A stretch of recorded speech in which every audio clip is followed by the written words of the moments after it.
बिस्मिल्लाहिर्रहमानिर्रहीम। अस्सलामुअलैकुम। हमारा ये कॉन्सेप्ट कि वायरस हमेशा अपने होस्ट को नुकसान पहुंचाते हैं, ऐसा नहीं भी है। फितरत में पाए जाने वाले ज़्यादातर वायरसेस ऐसे हैं जो इंतहाई कम रफ्तार से अपने होस्ट की बॉडी में रिप्रोड्यूस करते हैं और वो भी उन्हें नुकसान पहुंचाए बगैर। लेकिन हमारी रिसर्च का महवर ज़्यादातर ऐसे ही वायरसेस हैं जो डिजीज़ काज करते हैं। मिसाल के तौर पर जब साइंसदानों ने बंदरों में से वायरसेस निकाले और उन्हें कैटेगराइज किया तो 50 मुख्तलिफ तरह के वायरसेस, जिन्हें हमने नाम दिया SV1 से लेकर SV50 तक, इनमें हमने देखा कि सिर्फ एक वायरस SV40 ऐसा है जो कि बंदरों में ट्यूमर काज करता है। और एक अंदाजे के मुताबिक इंसानी जिस्म में तकरीबन 20,000 मुख्तलिफ इक़साम के वायरसेस होते हैं, जिनमें से कुछ ही इक़साम के वायरसेस नुकसानदेह होते हैं। ऐसा ही एक वायरस जो है वो डिस्कवर किया रोज़निक नामी हमारी एक वायरोलॉजिस्ट ने। उन्होंने फंजाई कर्क्यूलेरिया प्रोट्यूबुराइटा में से एक हैरानकुन वायरस दरियाफ्त किया।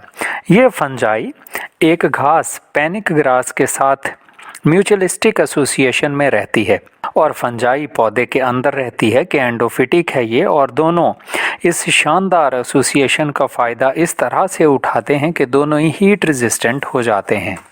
फंजाई और प्लांट जब एक दूसरे के साथ म्यूचुअलिस्टिक एसोसिएशन में होते हैं तो ये 65 डिग्री सेल्सियस तक टेम्परेचर जो है बर्दाश्त कर पाते हैं, जबकि अगर हम इन्हें अलहदा ग्रो करने की कोशिश करें तो दोनों ही अलहदा 38 डिग्री सेल्सियस से ज़्यादा टेम्परेचर बर्दाश्त नहीं कर पाते।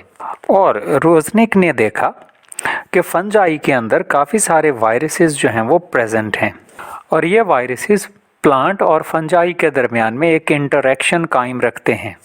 तो उन्होंने सोचा कि शायद ये वायरसेस हैं जो कि फंजाई की बॉडी के अंदर रहते हैं, वो ना सिर्फ फंजाई को इस काबिल बनाते हैं कि वो ज़्यादा टेम्परेचर बर्दाश्त कर सके, बल्कि वो फंगस जो खुद प्लांट की बॉडी में रह रही है तो वो प्लांट भी इस काबिल हो जाता है कि ज़्यादा टेम्परेचर को बर्दाश्त कर पाता है।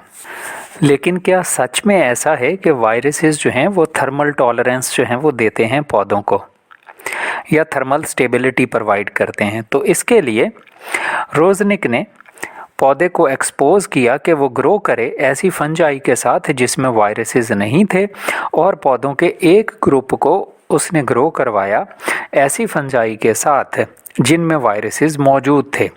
तो उन्होंने देखा कि ऐसी फंगस जिसको हमने इन्फेक्ट किया है वायरस के साथ, वो टेम्परेचर टॉलरेंस का सबब बनी है।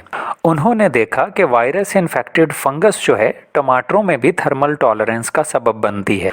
अब हम ये देख रहे हैं कि बाहम वायरसेस और फंजाई और पौधों का मिलाप किस तरह से हमारे लिए मज़ीद कारआमद हो सकता है कि गर्म होते मौसम में भी पौधों को उगाया जा सके। हम ऐसे भी वायरसेस की तलाश में हैं जो साल्ट टॉलरेंस हों और पौधों को इस काबिल बना सकें कि वो साल्ट इफ़ेक्टेड सॉइल में ज़्यादा आसानी से उग सकें, ताकि बदलते हुए मौसमी हालात और ज़्यादा होती हुई सॉइल सैलिनिटी या नमकियात की ज़्यादा होती मिकदार सॉइल में हमारे पौधों पर कम से कम असरअंदाज हो और हम बदलती हुई दुनिया में अपने आप के लिए ज़्यादा अच्छे बेहतर पौधे जो हैं वो ग्रो करवा सकें।